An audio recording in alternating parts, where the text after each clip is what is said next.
supposed to be the moderator of this session, but I will leave you earlier in order for you to be self-moderated for a very interesting point, which is the transition of the urban and the cities to this new era, to this new way of living in neutral cities, in climate neutral cities, okay?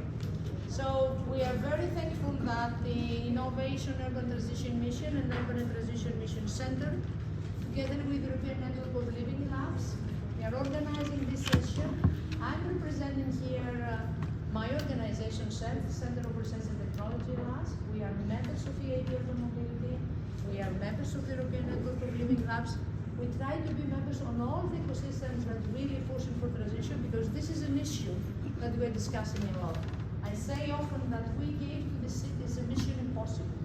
They need to become until 2030 smart, climate neutral, and the poor mayors, the poor people working in the municipalities, they're supposed to give so many answers to things that sometimes it's not their responsibility to give the solutions.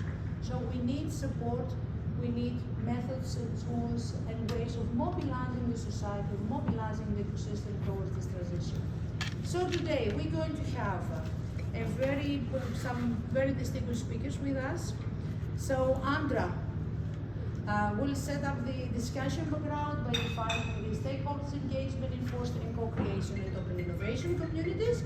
This open innovation community is a term that we use, all of us, very often, but not with the same meaning, I'm afraid, but it's okay. Then it's Laura, who will elaborate on key aspects of inclusive policy making, supporting the citizen-centric innovation approach. Then my colleague, Jose Salanova, we're working together, we're researchers at the same institute. He will present our work on how living labs can support innovative economic policies for climate change, and how the concept of super living labs, how we can transform all, not only the mobility, but all of the sectors that are needed in order to reach climate neutrality, how this can be achieved. Then we have Arthur. Arthur is really, I very much appreciate all the speakers of this panel, but Arthur is somebody who brings experience of how transformation is happening, and now he's specialized on how social dimension and all the above can be achieved, so how the society will be mobilized. And finally, we're going to have practical case studies from Albania, from the municipalities of Albania, and I'm very happy that we have here Argon from the Institute of Albanian Municipalities to speak to us. So, since I will not be here to moderate you, at least I can say a few words about what will be the questions that I am addressing you, and then you will see how this can be can be tackled. So we talk about urban transitions, but this needs new regional dynamics. So sometimes it's not just the municipalities, but it's in a bigger level, regions that needs to achieve, to create the conditions for this transition. How are these different scales can combine? How something that we can achieve in a local, in urban environment can be really in line with regional dynamics, can be really in line with objectives at national level. Then innovation is all the conference about innovation. So how we can achieve it? Sometimes I believe that when we have pilots of technological solutions, we're very happy. But then pilots die. They're not there when the funding stops. So how we can achieve innovation for urban mobility and also for climate neutrality to be adopted by the ecosystem and stay with them. And then, there are, we speak about living labs, at least in the European Network of Living Labs, how this mobilization of the communities through the living labs concept can be also used in order to achieve policy making and to work together with R&D for making the change. And finally, we have participation. We have laws that ask for participation. How we're moving for participatory to really engagement of the society, to really engagement of the citizens. So I think our organizers should address the audience. Okay, I step out. I will stay here hearing and sometimes intervening until the moment I will leave. Thank you very much, and apologize. Hello all, and thank you for us today. And a special thank you to Ellie, our coordinator for the project, for organizing this whole meeting. Unfortunately, I don't have the experience of Georgia to speak freely so nice, so I will give you the introduction about why this policy panel and what we understand by open innovation, stakeholder engagement, and the rest. The UTMC ambition is to enable a wide international knowledge and practice network of cities and urban stakeholders and drive urban transitions globally. In order to do so, the topic we will delve in today is of paramount importance, one that holds the key to a brighter, more sustainable future for our cities, meaning stakeholder engagement, co-creation, and open innovation in urban transition, with a particular focus on the concept of living labs. Our cities are in a state of constant evolution, facing pressing challenges that range from environmental sustainability to technological advancement. To tackle these issues effectively, we must engage stakeholders, foster co-creation, embrace open innovation, and utilize living labs as catalysts for change. What is stakeholder engagement? Stakeholder engagement as a foundational element sets the stage for our collaborative urban journey. It is the art of involving various actors within our urban ecosystem. Government bodies, businesses, researchers, community organizations, as well as residents, not just as passive observers, but as active partners. And why is it so crucial? Because engaging stakeholders ensures that the urban transition benefits all, not just the privileged few. It brings diversity of voices to the table, thereby safeguarding the interests of all segments of our society. Different stakeholders also bring unique perspectives, skills, and knowledge to the dialogue, enriching our decision-making process with well-rounded insights. And also, engaging stakeholders empowers them to take ownership of the change process, increasing the likelihood of successful implementation. Another concept that I mentioned was co-creation. And co-creation takes stakeholder engagement a step further. It emphasizes the collaborative and iterative development of solutions within the urban landscape. In our urban transitions, co-creation is not just a methodology. It's a mindset that encourages two aspects. First of all, a user-centered design, meaning placing citizens and end users at the heart of the design process, ensures that our solutions align with their preferences and requirements. And also adaptability. Co-creation encourages flexibility and the willingness to adapt, ensuring our urban transitions remain relevant and effective. The third concept I mentioned about is open innovation. And open innovation is a crucial paradigm in the context, which encourages the sharing of knowledge and resources across diverse stakeholders. By opening up the innovation process, we make sure that we tap into the collective intelligence of a broad range of individuals and organizations, and we are benefiting from a wealth of diverse perspectives. And open innovation minimizes redundant efforts, maximizing the efficient use of available resources. And last but not least, because I'm representing the European Network of Living Labs, and my colleagues will also talk about living labs. What are living labs? This dynamic, real-world environments serve as test beds for our urban innovations. And why are they crucial in our journey? They are first real-world testing, which means living labs provide practical, on-the-ground setting for testing and refining our urban innovations, allowing us to observe their performance in actual urban environments. It's also a multi-stakeholder stakeholder collaboration, meaning they inherently bring together a wide range of stakeholders, as I mentioned earlier, from government side, from business, from academia, fostering collective problem solving and the co-creation of solutions that cater to the needs of all. Rapid iterations is another factor of living labs, which allow for quick iterations and adjustments based on real-time feedback, aligning perfectly with the flexibility and responsiveness required in urban transition initiatives. It's a user-centered approach, meaning that Living Labs place the urban dweller at the core of the innovative process, ensuring that innovations resonate with those that they are meant to serve. And it's also a space of openness and knowledge sharing, because Living Labs embrace open innovation principles by creating spaces where knowledge, data, and insights are shared among stakeholders, thus driving innovation and problem solving.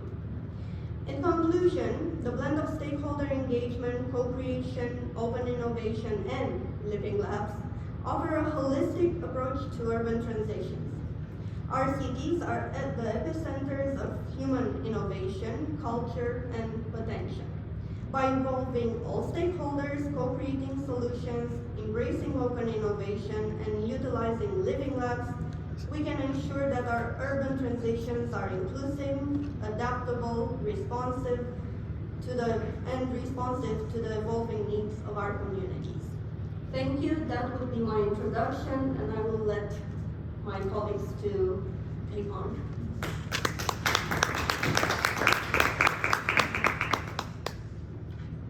Brilliant. Hi everyone. I'm Laura Valdescano. I'm head of policy at Metropolis, and for those of you who don't know what Metropolis is, Can you speak a little bit louder? Yeah, what about this? Is this better? Yeah. Right. It was a big room. Thank you. So, for those of you who don't know what Metropolis is, it's a global network of major cities and metropolitan areas. And the objective of Metropolis is to improve quality of life in cities all over the world. With this big topic of improving quality of life, I'm going to be talking today about from cities to caring cities. And the issue of care is an issue that is totally relevant to inclusivity. And without inclusivity, we cannot have transitions. This is the reality of things. And I know that we have just had lunch, we are doing the digestion, and we are all very tired. But I wanted to start with a question to all of you, to the audience, but also here to the panelists today. So, I want you to raise your hands if you are primarily responsible for one of these things, either taking your children to school, accompanying your parents or family member to the doctor's appointment, or like doing the groceries, the like weekly food shop. Like raise your hands if any of you do these things on a daily, weekly basis. So I see that most of us, okay, good. So for many of us, these activities are just an integral part of our lives. This is just normal. And when we look at these things in the national scale, at the global scales, then this becomes the care economy. And a funny thing about the care economy, I'm saying funny, but it's not really funny, is that it's totally hidden, it's unrecognized, and it's unaccounted for. And we're here at this Smart City Expo, and what if I told you that care work is more valuable than the global tech economy? Because it seems weird, because we don't talk about care, but we talk about technology quite a bit. So this is actually data, this is the stats that we have. We know that unpaid care work globally generates the equivalent of $11 trillion a year. So this is twice the size of the global tech economy. So just to give you the data. So yet we know that this is significant, but care work continues to be completely unpaid, unrecognized, and unequal. And this is a huge problem, and it's one that we need to tackle. So what's the care economy? So very briefly, the care economy is work that we do to take care of ourselves, the people that we love, and also our communities. And it's mostly carried out by women. So 70% of women carry out unpaid care work. And this means that per day, most women, they spend 4 hours a day on unpaid care work. So as you can imagine, these situations create really a vicious cycle. And this vicious cycle of time poverty, of precarity, and inequality. And for women really all over the world. And even if this sector is so massive and is so important to our economies, our societies, it is still completely invisible. So you may be wondering, well, what does this have to do with cities? What does this have to do with the urban transitions? And my response to this is that it has everything to do with it, because cities have this very key role in facilitating care through their services they offer to the communities, through urban planning, through community engagement, and this is just to mention a few. And many cities, they are putting care at the center of their policy making, and I wanted to give you just a few examples of what this looks like so that you can imagine it a bit better. So I'm going to be starting with Bogota. And Bogota is the capital of Colombia, and within the city, 30% of women carry out, are devoted, like full-time devoted to unpaid care work. And what this means is that 1.2 million women in Bogota spend 7.5 hours a day, so 7.5 hours, I was saying before 4, in Bogota this is 7.5 hours a day in everything that is cleaning, washing, childcare, and many, many more. So this leaves 1.2 million women in the city poor in time and poor in economic resources because they are working full-time in unpaid care work. So what did Bogota, the city hall, do? Well, they launched in 2020, so right at the beginning of the pandemic, what they call care blocks. Care blocks are these design areas within the city, within the neighborhood, that bring together services, both to caregivers, who are mainly women, but also to care receivers, the people that need care. And they didn't build this in isolation. They asked women in the community, well, if you were to have time, what would you do? And the response were, well, 3 things. One was have access to well-being services so that I can get care of myself. Also have access to education, because many women in Bogota haven't been able to finish primary school or secondary school. And then the third one was to have opportunities to for income generation, to be able to participate actively in the formal economy. So care blocks provide all these services at the same time, so simultaneously as they give services to the people who require care. And this is quite an innovative thing, because usually many municipalities bring services to the people, but they are disconnected. So this just brings together these things that already existed within the city. But the thing with Bogota is that it doesn't stop here.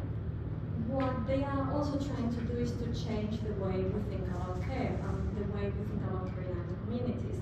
So within care blocks, they also offer what they call the care school, and this is training for men on how to care. Because women are, if women continue to carry on mostly this type of activities, then it is going to be very difficult to have inclusivity, even if we redistribute it within the municipality. So just to give you an idea of what this care block and this care system has represented for the community, a very good example is that one of the training programs of the care block was to train women to be bus drivers, but not any type of bus drivers. They were trained to drive electric buses.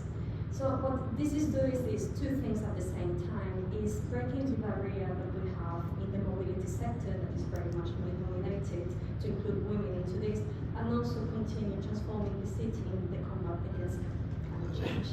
So really for me, the care block example in Bogota is a prime one in terms of what it means to care for the community, but also care with the community. So another example of this, this is one that I really like because it comes from Buenos Aires and it connects people and places, is the caregiving map. And this looks a bit daunting because there are many dots on the map, but really the problem that they have is that they realize that they were having all these services that are available to people, but people don't know they existed. So they did a mapping on all the caregiving services, both public and private, that exist in Buenos Aires, and put it together in this map. And what this allows is for anybody to just go online and see, okay, what's next to me, and make care arrangements and reduce the time of traveling. Because sometimes we don't know something is next to us and we just spend an hour going to this place to get a service. So this allows us to reduce that. And this caregiving map, to give you a bit of context, it's accompanied by something that is also quite important, an indicator system.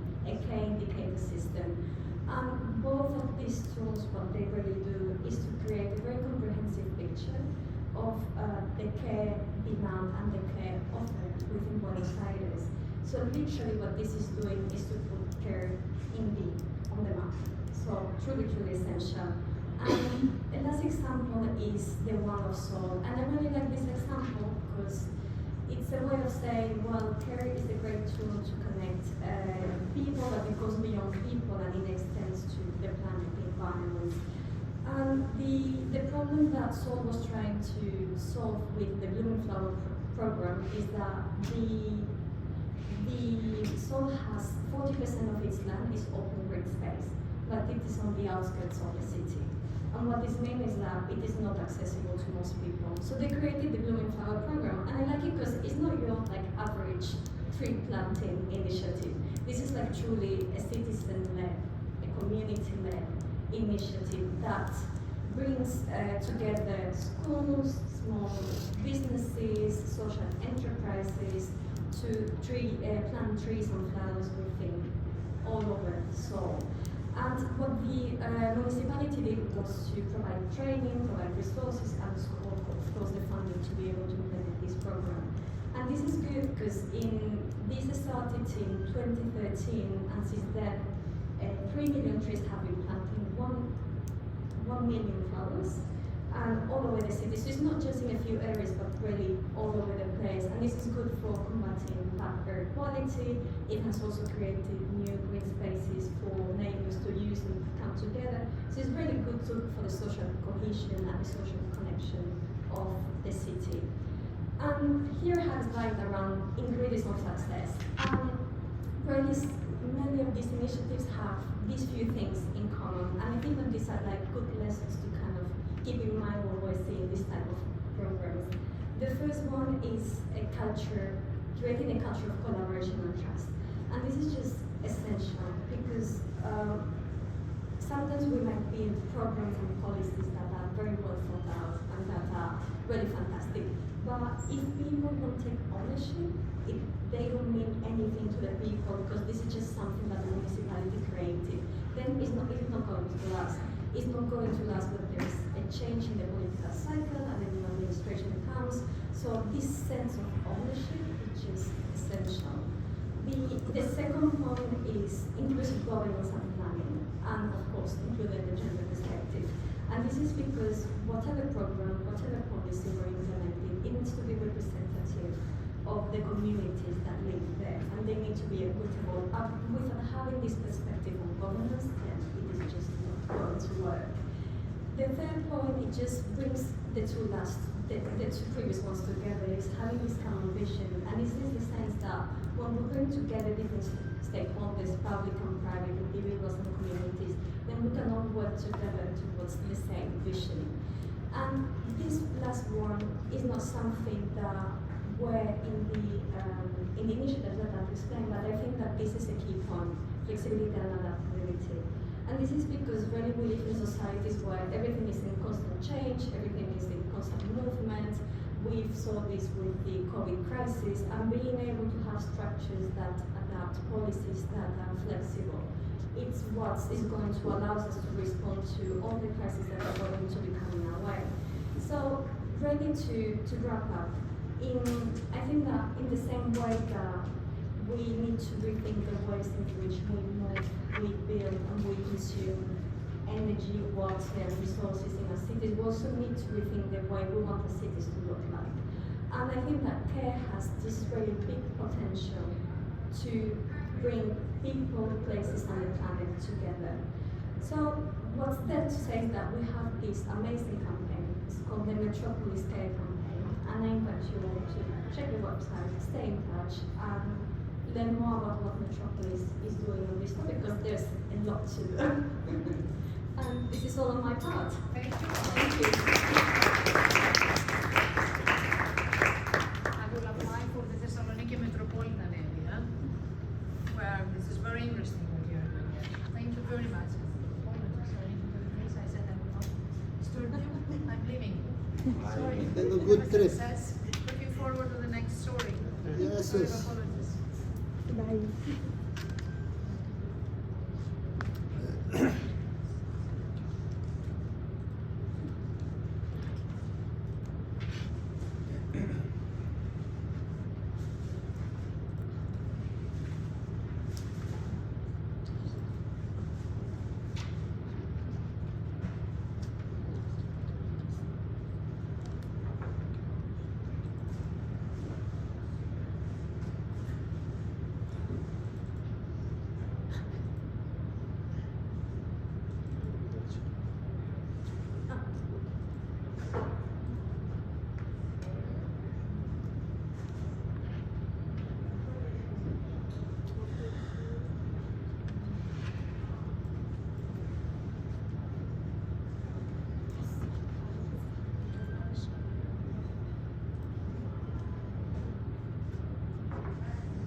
technology. Okay, so welcome from my side. As Georgia mentioned, I am also based in Nova and I work together with Georgia and in Thessaloniki. I will talk to you about how the Living Labs can help in creating innovative economic policies to achieve these zero pollution objectives, and how the citizens are part of it. The citizens are the implementers of these policies. So,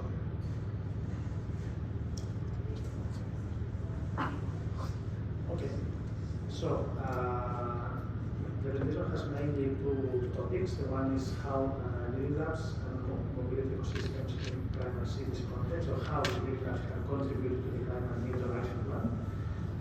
You may know that there is this vision of 100 cities that will be carbon free for 2030. Every one of these cities has been requested to create a climate contract. So they are identifying what to do in the next 6-7 years to achieve this objective. And I will give you the example how Thessaloniki, a small is the Living Lab Thessaloniki, supported our climate contract. The second part will be about transition Living Labs, how we can accelerate, facilitate transition, and we should do it through cross-sectorial approach. To achieve climate neutrality, we should end in policy, which is how we are taking this climate contract, which is the policy implementation of it, and difference of this paradigm of regional systems which are taking the guiding positions, which will be the regions taking the lead in these initiatives. Okay, so what about Living Labs in this context on which cities are asked to become neutral? There are different pillars. So you see that the roads is multi-domain, about logistics, electricity, buildings, agriculture, waste, governance, and everything. So we need this collaboration of all the domains to work together. We need all the actors to be playing on the role within this to achieve the zero pollution plan. But what is more important is not only ending in some guidelines, in some ideas, in some directions. We are getting an investment. So it's not defining what to do, but how to finance it. This is very important because we need to find two things: how much money we need, how many millions of euros, and where this money will come from. We should be realistic. We should make it. It's 2030 is close. It's very close. So, Living Labs can contribute to this climate context for the climate neutral action plan in many ways. First of all, Living Labs are putting together the 4 agencies. So they are they're connecting citizens with academy, with private organizations, with the public institutions. So they are putting all the actors that should collaborate. Living Labs are facilitating innovation, sustainability, digitalization. This is key. Any action, most of the actions that we are suggesting are technological, but most of them are through digitalization. So this can speed up significantly the transition process. Living Labs should help cities speed up this transition. They can test, they can do demonstrations with digital solutions, they can facilitate the test before investors, so they can facilitate, they can pave the way for investors. And they are giving visibility and access to the knowledge, so knowledge science, citizen science. So Living Labs can do all these roles, but what is asked to them is to reach the ecosystem. Living Labs usually are local, but we need to coordinate local and national ecosystems to achieve this. Living Labs are requested to propose solutions, what technologies, what ideas, what measures we should do, and of course, with capacity. To build capacity on the public sector, because this is the sector that will do the tenders. They should know the technologies, they should know how to bring them, how to use them. But also the capacity in the companies. Companies should become better by exploiting AI solutions and many new technologies and techniques. So this is the path. The path, it has two parts. One is the planning, and the other one is the operation of the plan. In the planning, we define the baseline. Where are we today? How much are we polluting? Who is polluting? Mobility, buildings, what are the activities polluting. We can assess ex ante, so utilities polluting by 10%, waste management by 5%, buildings 60%. So we need to have these numbers, what happens today. And then we can prioritize. We can say, okay, as we know what happens today, we should reduce the energy consumption in buildings, we should reduce energy consumption in mobility, and we can create a vision. I want to reduce mobility consumption of mobility generation of CO2 by 10%, 20%, 30%. Then we can prioritize and create our roadmap. We will be there, and we will go there, and we need to follow these steps. Then, once we start to operate this plan, we need to monitor. Of course, we cannot wait 7 years to see what happens. In this monitoring, we can do ex-post assessments. Okay, after 1 year, we did electromobility and we expected to reduce 10%. What happened? Was 9%? Was 2%? We should correct. Of course, we need a strong governance through the whole process and support decision making, policy making through it. And then at any moment, we should redefine the goals. Maybe we were wrong.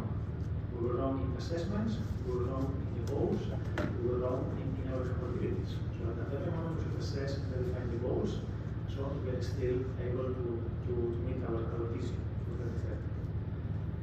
So this is Thessaloniki. Thessaloniki, we have small, Thessaloniki Smart Mobility Living Lab, and this is our baseline. We are having 4% pollution by waste, 23% by transport, 26% by buildings and heating, and almost 50% by electricity consumption. And it's not only about the sorry, the slides are a little bit automatic related to the PDF, but we also know the numbers. It's about 3 tons of CO2 equivalent capital every year. That is number. Then on the right side, we can create our plan. We want to reduce 80% of this number. It's a lot. This means that we need to reduce buildings, consumption and generation of CO2 by 88, transport by 75, waste by 75, electricity by 78. And we will go from 220, from 3 tons to half a ton. This is our vision, this is our target, and we know what we should do at least. Then we should find, to reduce transport by 75%, we need mobility, service, car sharing, blah, blah, blah. We can do the different individual measures. The important dimension that I mentioned is the investment. Okay? I will do electromobility, I will change the bus of the city, I will make them electric. How much does it cost? I can calculate, more or less. So we can find the cost, and on the right side you see this diagram where we have the investment costs, which are negative. We have the savings from this investment, which are positive. So we have the balance at the end. The balance is positive. It is important. But what is more important is that the funding capacity is not prohibitive. So we can go there. We know how many millions of euros we need to implement all these plans. And we can go there, but we need innovative funding, financing tools to cover these funds. We found some of the barriers, or the risks. One of them is the time constraints. This is usual that we need to absorb funding in a time framework, which is not always easy because of the public procedures and everything. We have delays in designing and implementing all these policies of the funding mechanism. And then something very important, and George mentioned throughout the questions, the municipalities are not always responsible for this funding. So we should create a dialogue between the municipalities, so regions can unlock the funding, but the municipalities are implementing this plan, not the regions. And of course, we need to overpass all the barriers on the governance side. So, the second part of the presentation is about transition living labs. So, how the living labs can help in this transition, how we can become climate neutral by having our living labs. And first of all is that we need to define what is a transition living lab. Transition living lab is an ecosystem of actors. Anyhow, the main essence of the living lab is there. So it's about ecosystems, it's about actors accelerating the transformations towards climate neutrality. Now, these both parts are probably the the important ones, is about cross-sectoral synthesis. So it's not about mobility anymore, it's not about energy, IT, but we should see all sectors collaborating, and it's on the regional scale. We should see how the economies of regions can be improved, can facilitate through the improvement the goal of zero pollution. It's also about governance, collaborative governance with different entities, and to achieve a systemic transformation. We need to achieve a system to change, economy to change, and we are using transition enabling methods and tools to create the added value for these initiatives to achieve this economic transition. So this is the definition by one of the projects of the Activism Funded, which is working on the transition living labs. So an important thing is that we are adapting the living lab methodologies, we are not creating something new. We are aiming at a larger scale. Sometimes living labs are more localized physical areas, but we are going for a large scale, and we need a rapid reaction. 6 years, 7 years from now, at most, we reduce 80% of our emissions. And then we should have a portfolio solutions to be applied to reach our objectives. And these are what living labs can do. This is the methodology. I will not go into detail, but just to see the 4 steps, this is the transition methodology proposed by the Transformer project. So first of all is to build capacity. We need local capacity to transition. Once we have this capacity, we need to activate it, we need to put it to work. We need to accelerate transitions to innovation. And this capacity will absorb innovation, will use innovation to change. And then we should scale up. We should use policy mechanisms, citizens' engagement, empowerment, I would say, to scale up what we do at city level, at regional level. And as part of the Transformer project, we are having different outlooks. One of them is a toolkit, where you can find some of these portfolios, some of these solutions. Then we have the roadmap, which is the blueprint to follow to achieve this transition. And the knowledge hub, where you can find documents and interesting material that is doing exactly this, creating the capacity for the public and private sector to achieve this transition. So the 4 cities, part of the 4 regions of the part of transition of Transformer are these 4 regions, and every region created a vision. So one of the regions is a way to transform to the greenest industrial region in Europe. Another is going to harmonize existing mobility and energy initiatives. Another region is about implementing the zero emission transport. And the last one, which is the one in Greece, is about diversifying the economy, achieving the carbon neutrality through a new economy in the region. So this is my presentation, and then I'm giving the floor to Marta.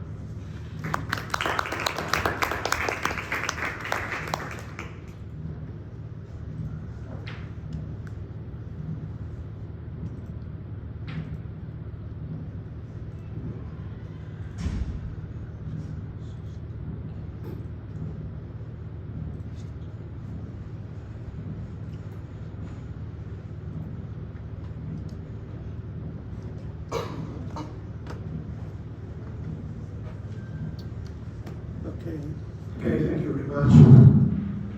Difficult time to have a session, but anyway, we'll try. My presentation is about a more general topic. It's about collaboration. Collaboration is a term composed by co, means collective, common, cooperation, and elaboration, labs. This is about the presentation. What is Living Labs? Essentially, it's a social technology. I use the term technology because I have to convince my colleagues from the engineering part that they are not the only innovators, but we can also be innovators from the social.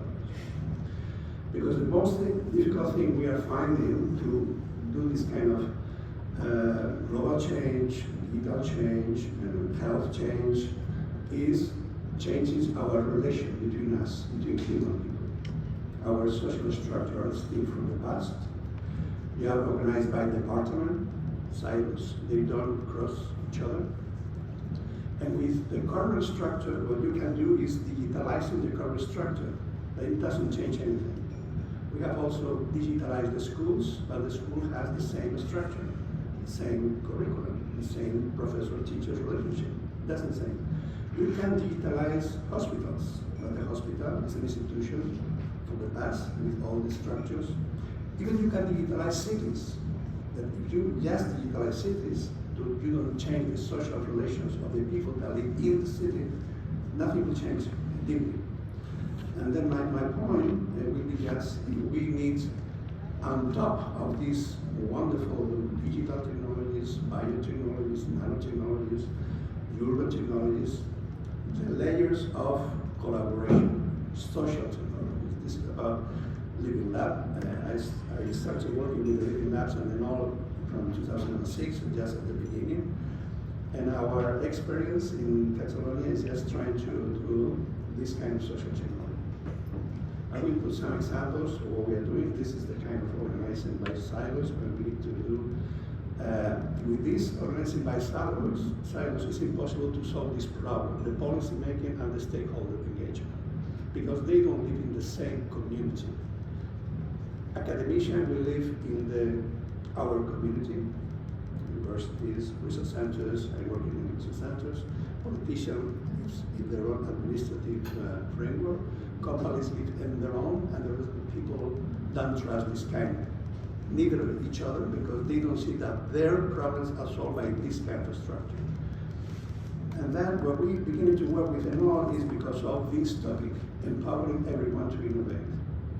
Because we found an organization that for the first time, what they said is all this problem cannot be solved by one of them actors. We need to create a layer, transversal layer, that allows everyone to innovate, to participate in the changing of this situation. This is the essential motto that I will support in Amsterdam, and this is critical. And then we begin to apply ourselves this kind of motto. ITCAT Foundation was the first Living Lab recognized in Spain. And what we did, we designed this kind of collaborative environment together.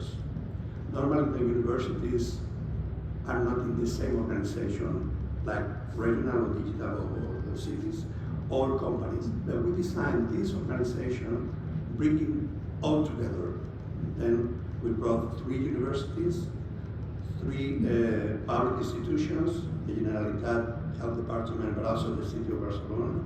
And we brought different companies, put it in the same umbrella. And that's finally, they're not recognized, but this is something that could facilitate this mission of empowering everyone to innovate. But this is extremely difficult, because normally we need an effort, not only practical to commit themselves, but also a theory why we need these kind of institutions for doing the transition we want, okay? And we did that in the technology environment. We developed the Center for Internet, because we use the Internet because it was the technology that we allowed all of us participate in the same digital network. At the beginning it was a network for academicians, but they expanded and opened to any kind of society. Now even it's considered kind of a human right to have universal access to the Internet. And they thought, okay, fine, beginning with this kind of digital technologies, but in order to develop this social innovation upon this kind of technology, this is where we build this unit on technologies for the digital society. But it was not enough. Suddenly we discovered that there was a lot of initiatives in Barcelona, but also in the region of Catalonia, to develop what we call democratizing innovation initiatives. We discovered the world of labs. Now, after years, everyone wants to build a lab. It seems like it was net 20 years ago. Now, everyone wants to build a lab. More and more cities beginning to understand that the innovation competences should be developed by their own municipality. This is not something from the universities or from the companies, but the public sector are beginning to realize, with some help from Azucardo, that the state can be entrepreneur, the state and the public administration can be also innovators. And we discovered years ago that there was a lot of these initiatives, we framed that with the idea of the well of labs. In particular, we commit ourselves in building the first city lab in Europe. It was called City Lab in the city of Cornellà. We create a kind of similar framework from the ITCAD, but in the city. And we committed, instead of the public government, the regional government, the local mayor in building this kind of environment. But after that, it was different kind of initiatives. It was the explosion of the movement of hub labs. It was also the explosion of the co-working spaces and a lot of initiatives that even ended in initiative, for example, in the educational or the professional level. They have a program for teachers in the technical professional schools called Innova FP. And it's totally incredible for me because it's the first time that I saw people in the secondary educational professional level building innovation projects between professors, students, and the companies in the territory. And also it was initiatives of living labs in the health system, etc. That creates a framework. This is the idea of collaboratory that we are putting all these labs initiatives in the same framework. What we call this program Collaboratory Catalonia. And the Collaboratory Catalonia is the framework, we call that a little bit next generation living labs. There is not only one living lab, but it's a collection of living labs that gather each other and agree building the model of a region as a lab. Catalonia, at the end of the 19th century, beginning of the 20th century, was called the factory of Spain. Not because everyone was a factory, because it was the region when the Industrial Revolution started, and the factory, the industrial factory, was the kind of institution, new institution that gathered all these kind of synergies, and it was really influential, this metaphor, okay? With the collaboratory Catalonia, the new model we want to develop is if a region, or if a city or collection of cities built in our regions can be considered living lab, a collaboratory.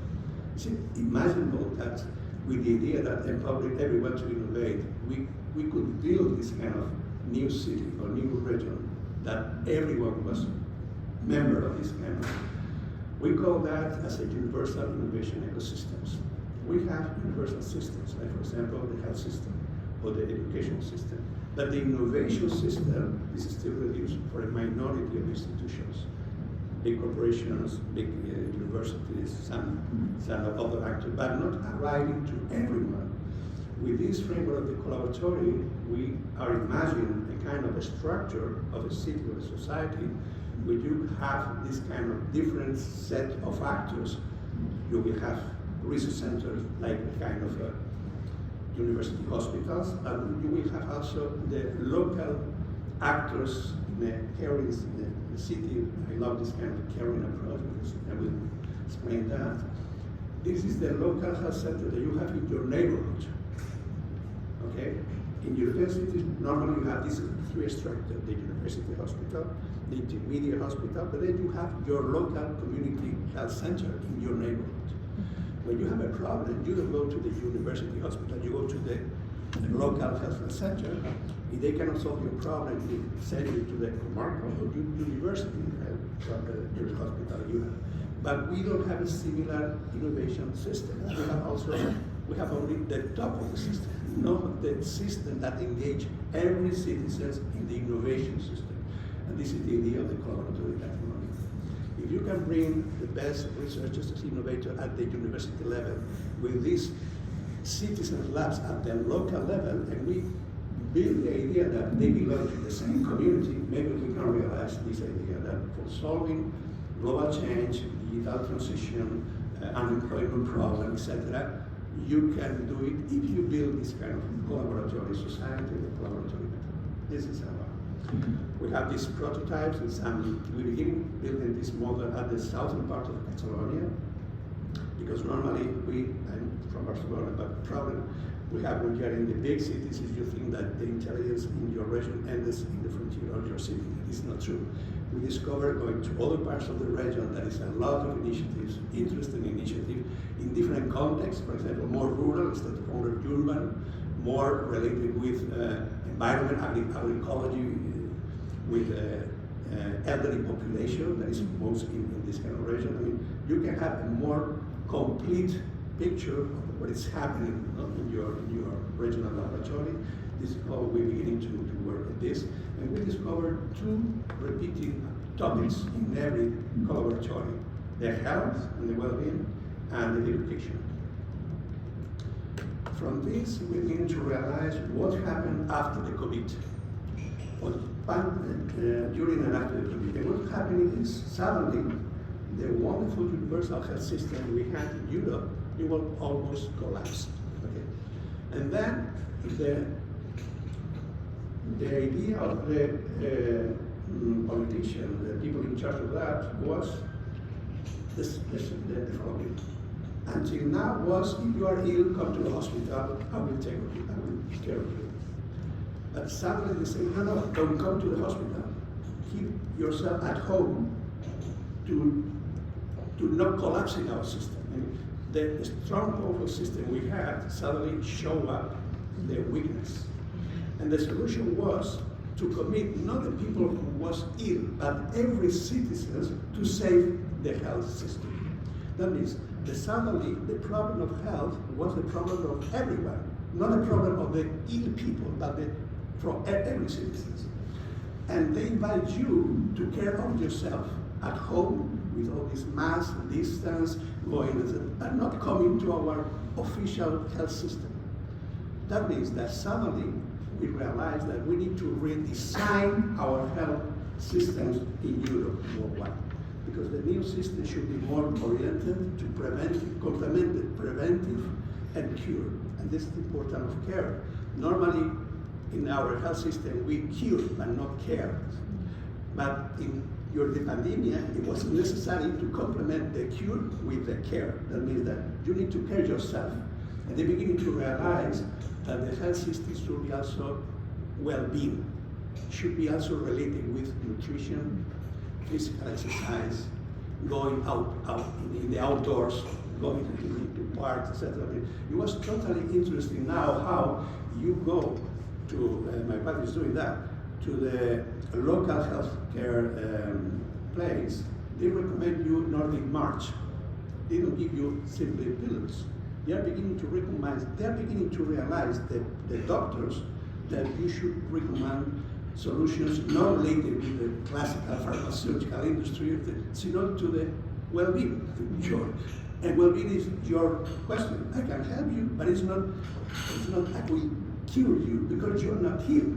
You are well, and with this kind of caring and well-being, you can begin more lively, have lively life.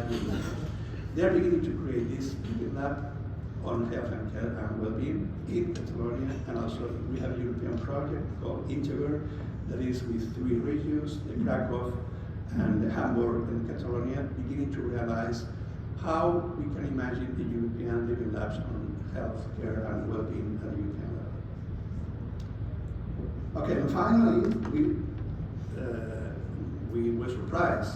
We came in the delegation of Senegal, is the FEDESUR, the Fond pour le Développement de l'Accès Universel aux Communications, came to our office and said, we want to explore in Senegal, we can develop this kind of living lab approach. We have some funding. We want to develop in 3 cities, Nangalma, Seguinjor, San Luis, and Kaolack, not in Dakar, but in the peripheral cities, your approach of the living labs. And we say, well, we never did this kind of work in Senegal. We didn't imagine that the people in Senegal was interested in our.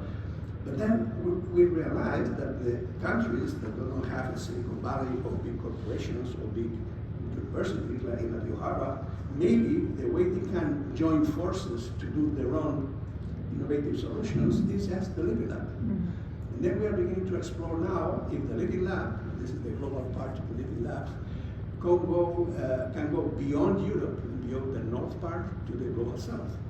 We need to realize this. We invite these people to come here. We went to Senegal, and we're beginning to work with this idea of 4 living labs.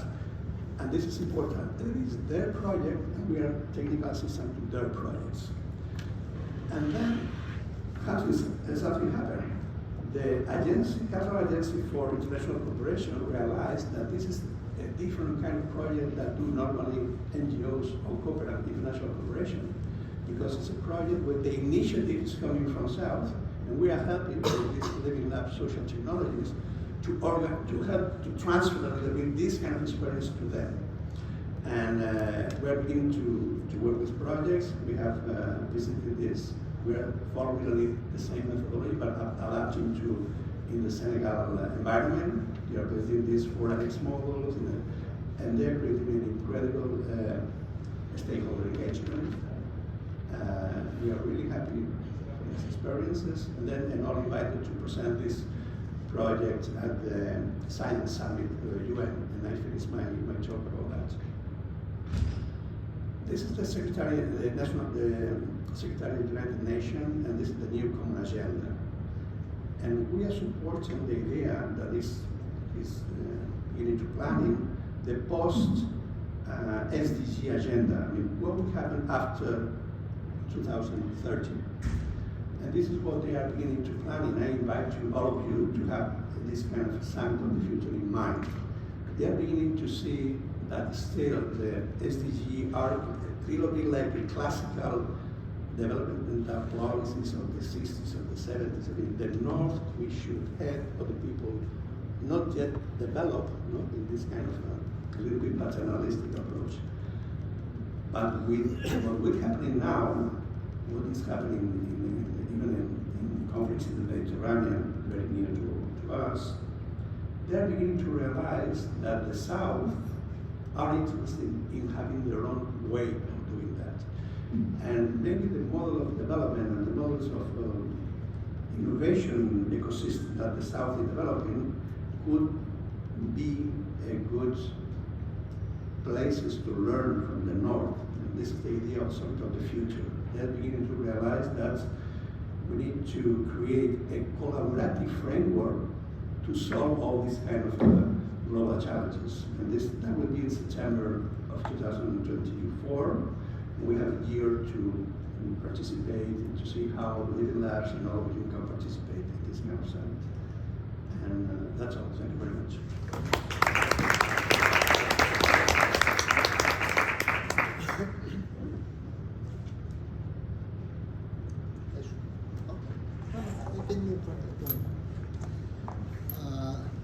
Dear colleagues, first of all, I wanted to thank The microphone. the organizer for this event and for inviting me to present something from Albanian case. I understood very well your passion for the last speakers. Yes, only 5 minutes. Our idea to present such cases came from the fact that we all wanted to move in the direction for renewable energies. But we know very well that the low level of education and understanding in local level for this context. We have implemented a project in Albania together with 10 organizations from 10 Mediterranean countries to talk for renewable energy. And after that, we finalized a methodology how the local government should work in this direction, mostly to produce a policy paper for renewable energy and energy efficiency, where we start to design the local fiscal policy. The first, we know very well that in the local level, of course in the urban area, but mostly in the rural area, we have seen the low capacity to implement, to monitor, or to create the capacity how to save energy or to implement directives or rules and procedures from Cabinet of the Mayors. We know very well the largest energy consumers are in urban area, but of course in the rural area for both for community, householders and the services. The other thing where we started related to the fact that to implement the good strategies for saving energy or renewable energy, we need money. We need to do something in financial capacity. We have to implement such rules and procedures in local level. We have to have a coordination between local strategies, regional strategies, national strategies, and of course based on the EU directives for environment and energy efficiency.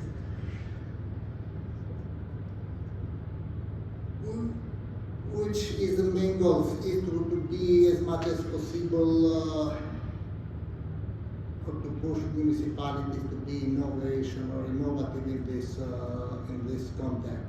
But of course we can speak a lot, that we put local taxation as a driver in this context.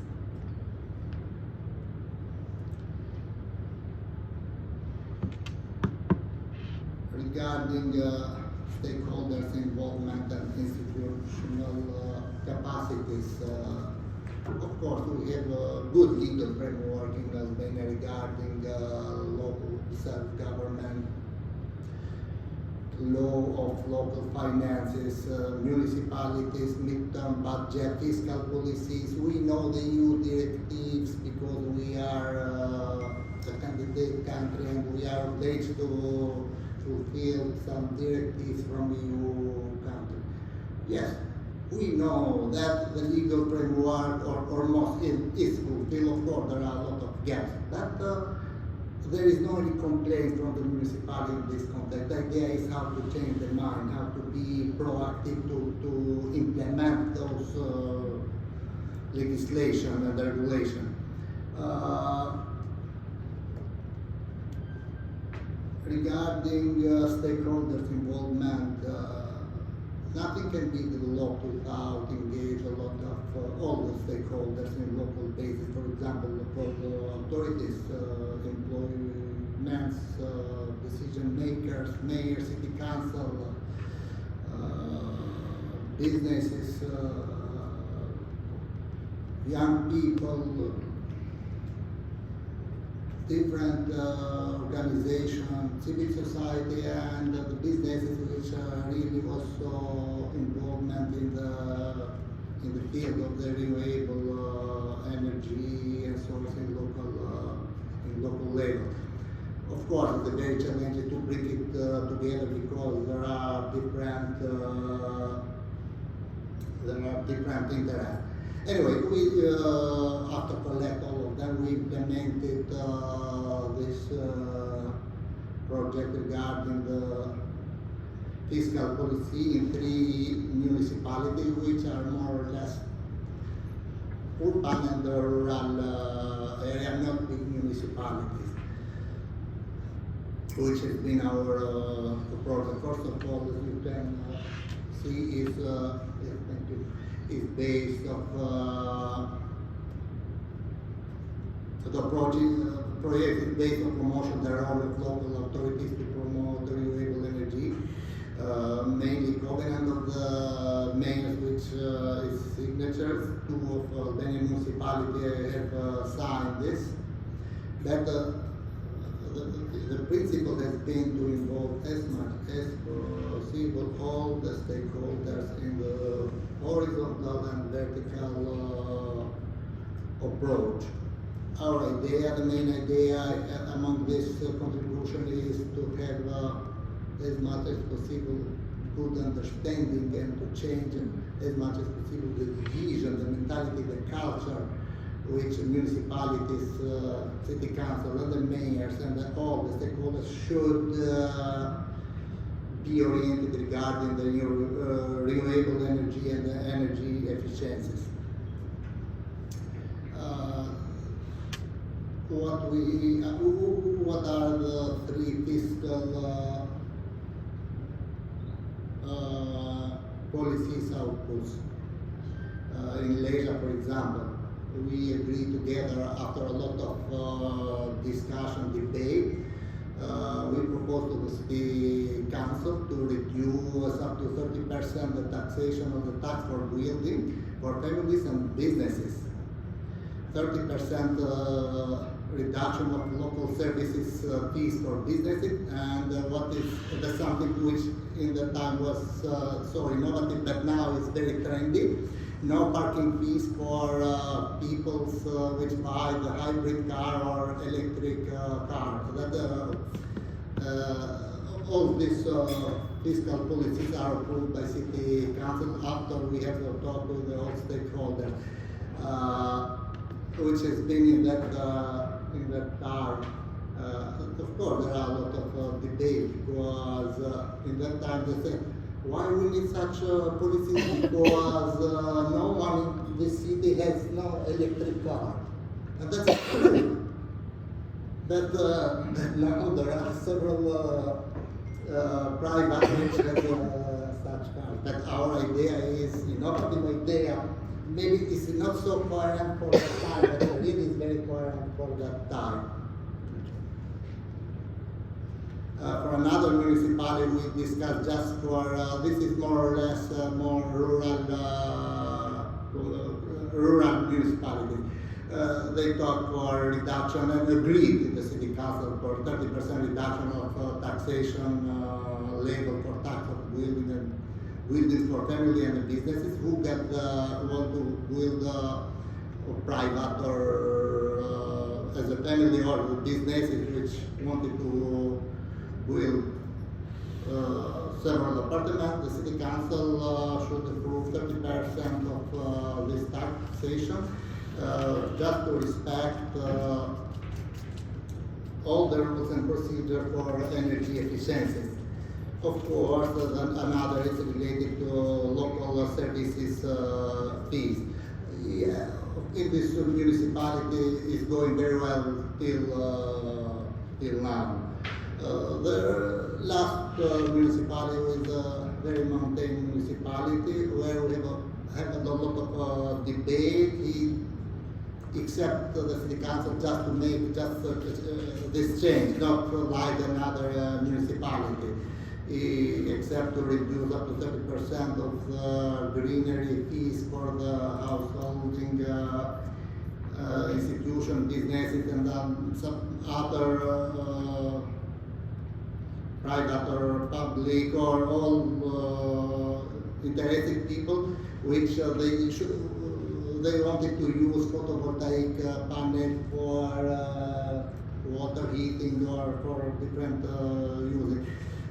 This municipality accept only one of our proposals, but is going very well now because using photovoltaic panel is today in Albania is progressing very well in the private family. Of course, regarding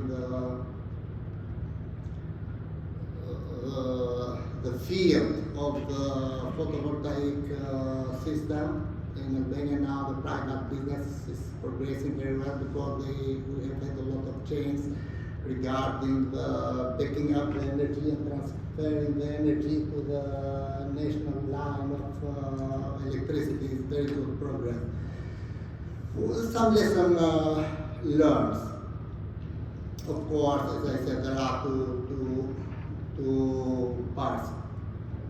The cities, citizens, communities, businesses from one side, which really supported this policy paper. Just why? Because all are interested to pay less, which is another dilemma. Another dilemma belongs to the mayor.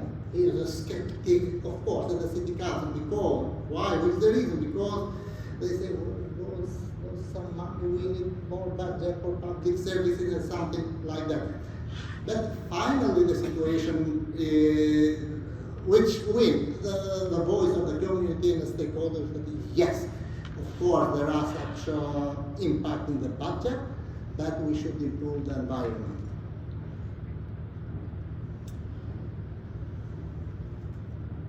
Precondition to transfer the practice. We implemented this in 3 municipalities, but as an organization, we wanted to deliver to another municipality. Actually, Tirana. Tirana is the capital city of Albania, is progressing very well in this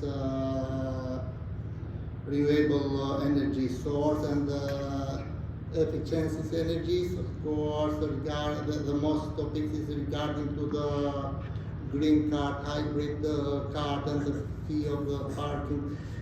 There are very good practice, and we are very happy that we transfer the good practice from small municipality to big municipality. Two last things. It is not so easy in that time. That needs to change culture, mentality, and our vision. And what is the most important is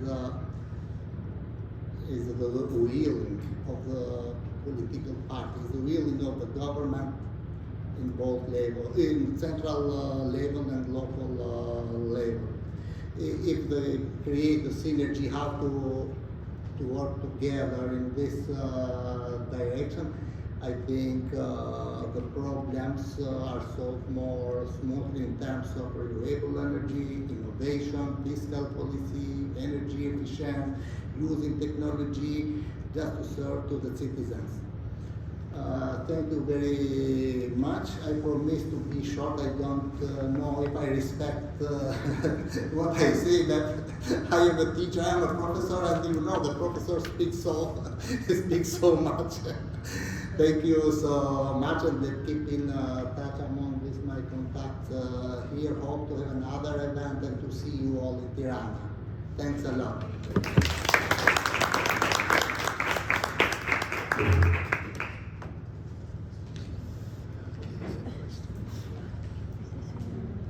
Just gone, so there is no one okay. We'll do everything. Questions and answers. Okay, so I will have two hats. I will moderate on behalf of Georgia. I always have three questions. Okay, so Georgia already said the question, but let's see them again. So, well, is there any question by the audience, any comment, any reaction to what you see? Okay, great. You mentioned it is a positive to transfer results and good practice cases from small municipalities to big ones. So how was the reaction of a mayor of a bigger city to someone from a smaller town saying, well, this is functioning in our municipality, take this solution or adapt it to your needs? Yeah, thank you for your question. That really was a very public question in Albania in that time, and say, how is possible? The know-how from cooks, from mountain is a rural, is far away, is transferred to Tirana. It's a simple way. It is not an innovation to be totally open with you, from me, from organization, from the municipality. It's a donor support, it's a project, it's a med program which supported Italy, Spain, Albania, Croatia, 10 countries. Okay. That means that is a logo behind of as I said, yeah, that is very serious because they bring a lot of positive impact. Okay. Of course, there are a kind of jealousies between transferring such practice from small and the rural to the urban. But I think what's something is innovative. Now no one will be ashamed to catch it, to implement it. But there was a sense of having allies and good cooperation partners and saying, okay, we elaborated this together, so please have a look at it and see if it's... Yeah, but during the time we besides the fact we work so hard to those municipalities, we do a lot of promotion and let's say a little bit propaganda about the impact of the project. We rely different TV debate and say this project, Mediterranean Med project, have realized very good practice in Seville, in Torino, of course in Albania, and they increase a little bit awareness for other municipalities. That is really not a bad in context of propaganda. Good propaganda, yes. Why propaganda? Thank you. Thank you. I can complement, I think indeed we have many projects in many cities, different organizations, different partners. It's key that these projects to end in not only the result, but in understanding the drivers of the results, so we can replicate, we can scale up, we can transfer, because this is what we need. We do something in one city, we say 10%, let's go home. No, why 10%? Because the city has this topology, has this weather, so then I can replicate in these cities and not in this city. So this is important on this current issues. Okay, no questions. Sorry. Do you have a microphone? Okay,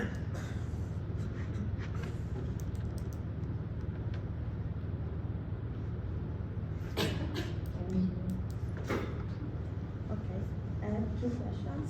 One is for Arthur and the other one is for Laura. So for Arthur, if there were in Africa some particular problems in establishing a living lab that we don't face in Europe, and on the other hand, if we have problems that they don't face because of course of cultural differences. And well, for Laura, you show us two examples from the south of America, and I was wondering if, in your opinion, that types of solution would work also in Europe, where sometimes we think to be so advanced that we can't even stop and think to some real simple but useful solutions. Thank you. Yes, in relation with Africa, we are beginning to discover that this kind of the new face of Africa. We saw a lot of young people, a lot of young people. It's a continent that demographically will, at the end of the 21st century, will be a powerful continent with Asia. Second, a lot of these people are connected through mobiles. They are using this kind of and their dream is, if you join this generation with this kind of technology, at the end of this century, Africa could be some, they will be on the table. It will be not kind of country that you should help to be developed, but they want to talk peer-to-peer class. That was a real surprise, but if you go there, you see this kind of energetic position. That changed the classical relation of the colonial empires, neo-colonial in relation with Africa. They want to compare with China and India and then Africa. This is the process they see. First is China and the developed countries that not talk each other in the table with the United States. They come India, and they know we will be in there. That creates a new situation for living labs because it will be the singular surprise. And the small one say to the big ones, hey, we want your technologies to develop with our communities. And this is our surprise, that the last technology we are developing, the living labs, is now asking for countries that they don't follow all the linear process of development, no? Having the stone infrastructure, then the digital infrastructure, then the users, then the living lab. They say, no, we put the living lab at the beginning to develop this kind of young population with mobile technologies and with your help. That means that for the living lab, this is a good opportunity to explore this other model, not from the north to south, but from the south to north. And this is a new opportunities for changing the classical linear innovation models. This is the main lesson, one of the main lessons we are beginning to discover. That the living lab maybe was born in Europe, but maybe not ends in Europe.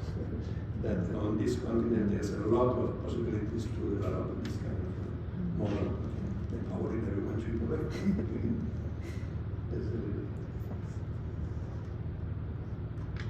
you for your question. It's very relevant actually. So you know, Metropolis is a global network and we have 150 members. And most of them, they are in what we call the global south.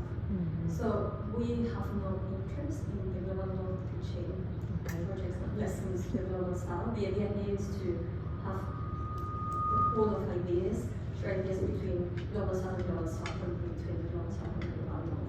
So that's kind of the starting point of it. And then with the care idea, well, I asked the question, how many of you have caring responsibilities? How many of you raise your hands? And this is a small room, but it's quite representative of what happens. So I think that this question is relevant to any context. And we have a project at Metropolis, what we call the CARE project. And what we are doing now, especially my colleague Sylvia, with our gender specialist, we are mapping initiatives, programs, policies that are related to care at the municipal level, and we are building a toolkit with these initiatives and seeing, well, how we can translate this into other contexts. So this is a big job because we have a few issues there. It's not that the care girls are not great or the caregiver mapping cannot be in Buenos Aires cannot be replicated elsewhere, but how we think about care changes depending on our region, depending on our context. So there's a big work here that we need to do, saying, well, we have these big ideas, these are things that are working very well, but how translate this into your context? So our big project for next year is to bring together cities, bring together our technicians to discuss, well, this works quite very well, but we have also this challenge and this other one, this obstacle, so what can we do with this in another city? So this is exchanging and sharing is a big part of that so that we can scale up. And then hopefully next year we will also have a global fund for caregivers that would allow us not only to exchange but also to test and implement these policies and programs in the cities that are looking to do that. Okay. Any questions from the audience? If not, we still have 10 minutes. We can proceed with the later questions.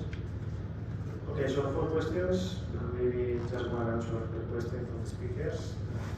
So the first question is that we talked about urban transition, and we have seen different dimensions. It's about regions, the dynamics of regions, that is about the municipality implementing the kind of contracts, but then it's about the global scale to have a real impact. So how these scales from the municipality, the region to the global can be combined. I don't know if the speakers want to take this question.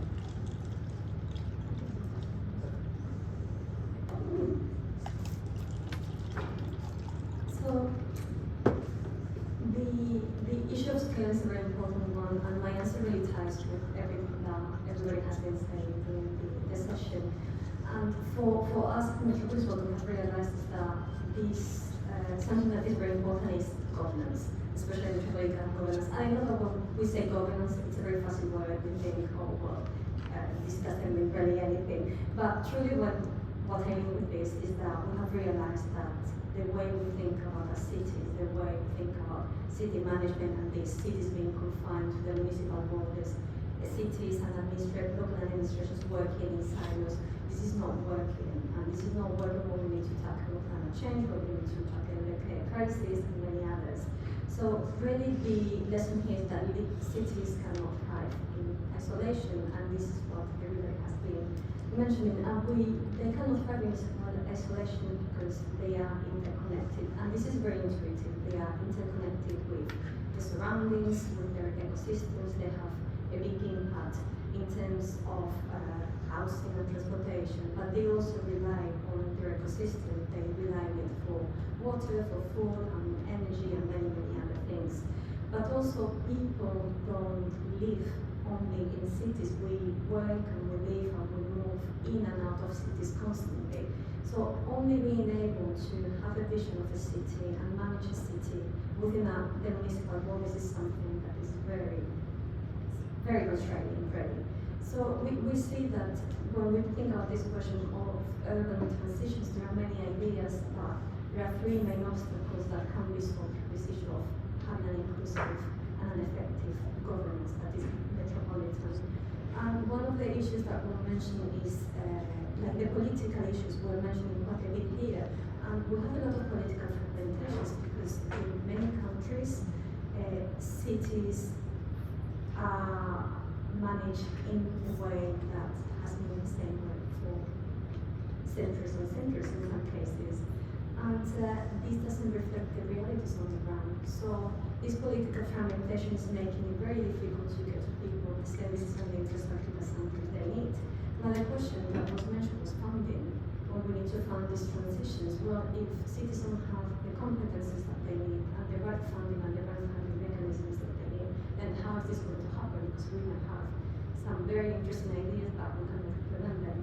And then what Living Labs was mentioned throughout the whole presentation, and this issue of engagement, of community engagement. Because we need to source these ideas not only from the top up, but also from the bottom up. Because when we think about transitions, and I mentioned care and the care approach, is because whatever we do, it needs to really respond not only to the needs of the population, but to their aspirations. And I think that this aspirational part is very important. And governance, even if it's fussy, word and an umbrella word, really allows us to collaboration, and collaboration doesn't only need to happen within municipalities and regions and within the country, but this idea of sharing, of scaling and beyond countries, in between cities that are in the global south and global north, and having this constant dialogue is something that we have seen with the examples. It's very enriching. So trying to the urban transition, I would say collaboration, but also in between our boundaries and outside of our boundaries. Thank you. Okay, if you have any questions from the questions, please. So the next question is, who are driving innovation today, and who should drive tomorrow innovation? Any speaker will take this? But I can take this one. Okay, so today we have seen many innovations coming from the private sector. 10 years ago, 15 years ago, we were not used to see Uber, Airbnb, Lime. These companies have emerged from nowhere, putting scooters in our cities, changing the business model or the competencies of hotels, of the taxis in the cities. These companies usually are quite budget intensive, so they are doing this disruption because they have a strong budget supporting them. But the important thing is that they are entering our cities without asking permission. So we have seen reaction to all these companies. Usually the first reaction was to ban them. Uber is forbidden, Lime scooters should be not in the streets. So the reaction of the public sector is quite slow. They ban the service, and we need to do the policy framework, we need to do how it will be fair, how it will be with respect to competition. So today, most innovation is coming from companies disrupting the market. We hope that tomorrow it should be the cities driving innovation. It should be the cities orchestrating how the companies will come into the urban spaces. So this will be easier to manage, but we need policy to be more flexible. We need cities to have more capacity to do this. But we support from our projects and from our point of view that this innovation should be city-led in the future, and less industry-led, because it will be more social, it will be more inclusive, it will be more towards the vision of the city. It's not a company making money, it's a city giving to the citizens services, quality of life. So we expect this change to happen from industry-driven to city-led innovation in the future. Can I ask something? How do you think this transition from companies leading innovation to cities leading innovation? I mean, companies again, they gain money from innovating, and so Airbnb and Limes and so on and so forth. Of course, also city will have their gain through quality of life of citizens, but often they don't have such a long-term perspective, no? So how how do you see this transition to happen? First of all, cities should do some exercises. One of them is to build capacity. Cities should be able to understand the technologies that are coming, because one value of cities is tendering new technologies. If you ask a city to tender a drone, sometimes it's difficult because they never did it, they don't know the specs. So they need to build the capacity in technology, how to bring technology, what technologies to bring, how to bring them, how many drones, 100 or 1,000. So we need to give them these tools, these capacity and tools, if they have them. And for this we need a collaboration. This is not a fight between companies and the public. The companies are the ones giving the specs to the public, so we need them to collaborate. But we see that the direction of policy is always negative. So they are planning Uber, now ideally policy is changing, they are going to go to rent, no rent. So if policy is against companies, they will not succeed. They should understand this. Disruptions are good, but on the short term, on the medium term, they should go with policy. That's what we want to start. Yes. Cities are not yet investing in R&D, and they should. They're beginning to realize that national governments has their own policies of the R&D and their own investment. This investment has created, for example, in the States, in the national laboratories, laboratories that serve the national purposes of the national government. But now, for example, in the region of Spain, Catalonia has their own Ministry of R&D, and they are investing. I mean, the region are beginning to realize that they should develop investment in their own research and development system. And I think it is time that the big cities, essentially the metropolis, could do the same. Because the innovation should be spread to a lot of citizens' areas. Big cities mainly, but also small and medium cities, has the opportunity to invest in their own labs. This is the idea of big labs from the city level. And see the emerging trends. For example, one of the things we discovered with this Integrate project is the concept of healthy cities. Normally, the cities don't have competences in the health system, at least they are at the regional level. But after the COVID, and with this kind of need of the citizens to go outside and to have a more healthy living, etc., a lot of municipalities begin to say, why not? And then the concept healthy city is beginning to realize that could influence, for example, urbanism. And you can see the mobility from the contamination part, but also from the healthy part. The connection of cities with different areas of the city, urbanism, and mobility, etc. With the idea of healthy cities can transform a little bit and make a different healthcare system. Less centralized, more distributed, more preventive. In fact, the city of Barcelona has the best public health center because they are worried about this idea. And this is a novel idea because normally the architects don't think it's healthy. By the way, there is a new discipline called neuroarchitecture. I don't know if you are aware of that. But architects are beginning to realize that maybe colors and the shape of cities, etc., can influence the neurological system of the people. And this is one of the elements for the mental health and the health, let's say. I mean, so cities need urgently beginning to not be in the middle of universities and the companies say, you should develop their own budget and their own labs. This is possible. And I think it's the moment in order to reinforce the specific competence of innovation of the city, essentially being in the city. This is my idea. Shortly, something regarding your question. Municipalities everywhere, they are so eager to cooperate with the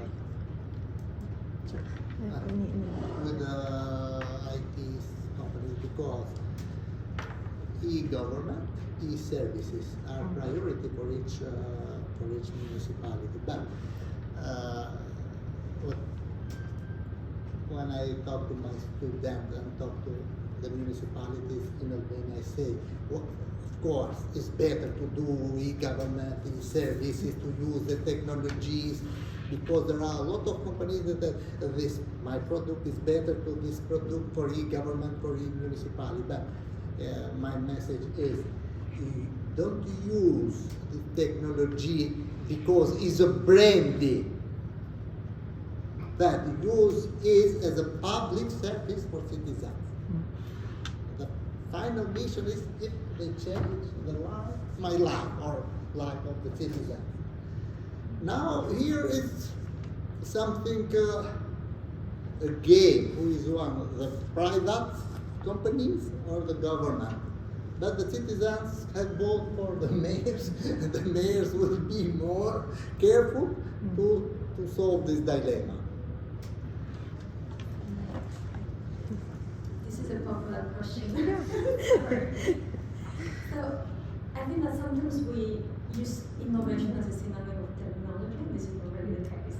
I think that innovation is really a mindset. It is about being a catalyst for transformation, and many cities, they have innovation offices within them or innovation departments.